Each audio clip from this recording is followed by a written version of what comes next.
Olha só, hoje a gente vai desvendar uma história que corre literalmente debaixo do asfalto de uma das cidades mais importantes da Zona da Mata, em Minas Gerais.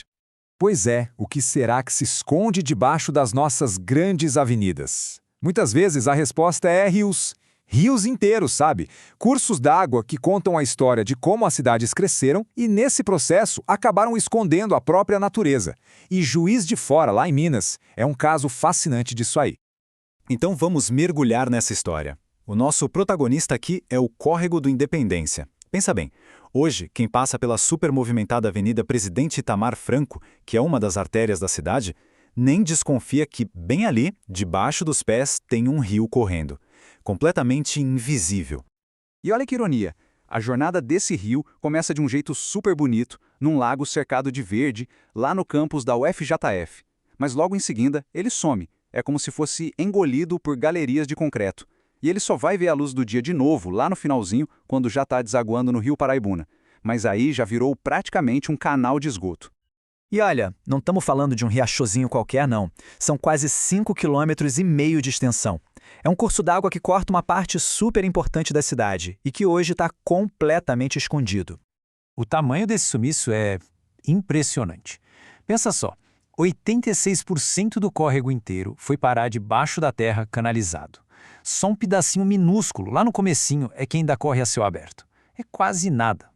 Tem uma fala do professor Luciano Caramés, lá da UFJF, que resume perfeitamente essa tragédia, né? Ele diz: só vamos conseguir vê-lo outra vez lá na sua foz e é quase esgoto. É isso. O que começa como natureza pura termina como um problema de saúde pública escondido dos olhos e, o que é pior ainda, apagado da memória da cidade. Tá, mas como é que uma cidade chega a esse ponto, de enterrar um rio inteiro? Para a gente entender isso, a gente precisa voltar um pouco no tempo, para um momento chave, sabe? Foi ali que o destino do Córrego do Independência foi decidido. A cidade estava numa encruzilhada, com dois projetos completamente diferentes na mesa. De um lado, tinha a visão de um urbanista chamado Saboia Ribeiro, lá em 1949. A ideia dele era genial. Uma avenida-parque, com o córrego correndo livre a céu aberto bem no meio, fazendo parte da vida da cidade.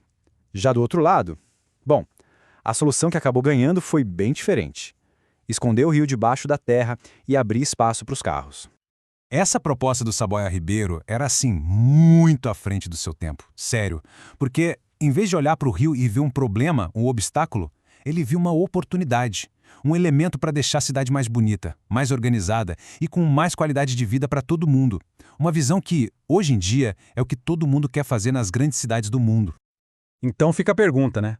Por que a cidade escolheu o caminho mais radical? A resposta, olha, não é tão simples.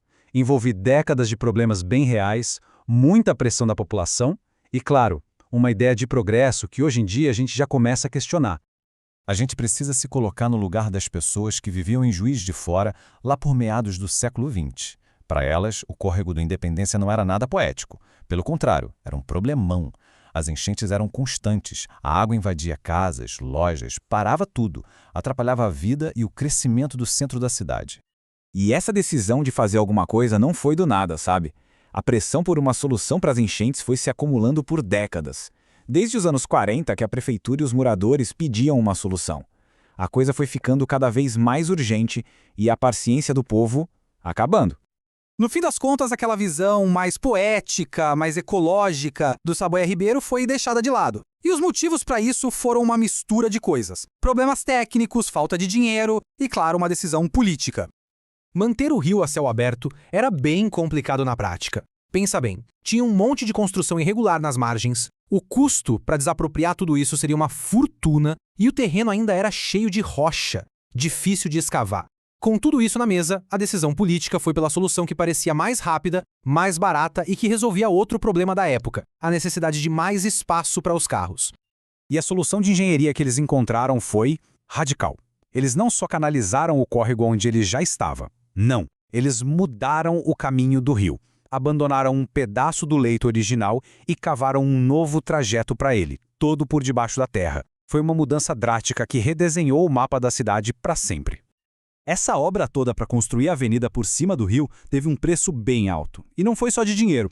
Uma lei de 1967 permitiu que várias construções fossem demolidas para abrir espaço.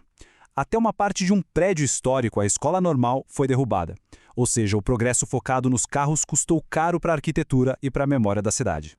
Mas e aí? Essa história não tem mais volta? Será? Hoje em dia, existe um movimento global chamado daylighting, que é basicamente trazer rios enterrados de volta à luz do dia, que mostra que tem volta sim. Várias cidades pelo mundo estão fazendo exatamente isso, desenterrando seus rios, e os resultados são incríveis. E exemplos é o que não falta. Em Seul, na Coreia do Sul, eles demoliram um viaduto gigante para restaurar um riacho e criar um parque no lugar. Ficou espetacular. Em Utrecht, na Holanda, um canal que tinha virado uma avenida voltou a ser um canal, trazendo a água de volta para o centro. São provas reais de que dá para consertar as decisões do passado e fazer cidades melhores para se viver. No fundo, a história do Córrego da Independência é um reflexo das nossas escolhas, né? A decisão de enterrar ele veio de uma época que pensava muito em concreto, em velocidade. Hoje, a gente já pensa diferente. A grande questão que fica é, será que estamos prontos para encarar o desafio e trazer esse rio de volta?